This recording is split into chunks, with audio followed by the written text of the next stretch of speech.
ಬಣ್ಣದ ಮೀನು ಮತ್ತು ಸ್ನೇಹದ ಶಕ್ತಿ. ಒಂದು ಸುಂದರವಾದ ನೀಲಿ ಸಮುದ್ರದಲ್ಲಿ ಚಿನ್ನು ಎಂಬ ಚಿಕ್ಕ ಬಣ್ಣದ ಮೀನು ವಾಸಿಸುತ್ತಿತ್ತು. ಚಿನ್ನುವಿನ ದೇಹವು ಬಣ್ಣಬಣ್ಣದ ಕಿರಣಗಳಿಂದ ಹೊಳೆಯುತ್ತಿತ್ತು. ಅದಕ್ಕೆ ಆಟವಾಡುವುದು, ಹಾಡುವುದು ಮತ್ತು ಹೊಸ ಸ್ನೇಹಿತರನ್ನು ಮಾಡಿಕೊಳ್ಳುವುದು ತುಂಬಾ ಇಷ್ಟ. ಚಿನ್ನುವಿನ ಗೆಳೆಯರು ಗುಂಡು, ಮಿಣುಕು ಮತ್ತು ಲಕ್ಕಿ ಎಂಬ ಚಿಕ್ಕ ಮೀನುಗಳು.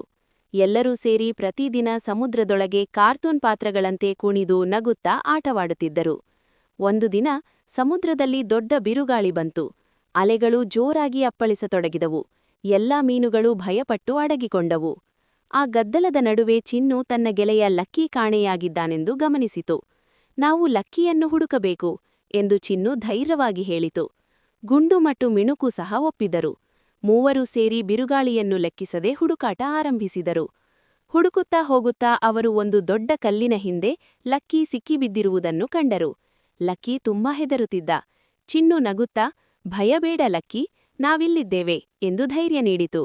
ಮೂವರು ಸೇರಿ ಶ್ರಮಪಟ್ಟು ಕಲ್ಲನ್ನು ತಳ್ಳಿದರು. ಕೊನೆಗೆ ಲಕ್ಕಿ ಸುರಕ್ಷಿತವಾಗಿ ಹೊರಬಂದ. ಬಿರುಗಾಳಿ ನಿಂತ ಮೇಲೆ ಎಲ್ಲಾ ಮೀನುಗಳು ಮತ್ತೆ ಸೇರಿ ಸಂತೋಷದಿಂದ ಈಜಾಡಿದವು.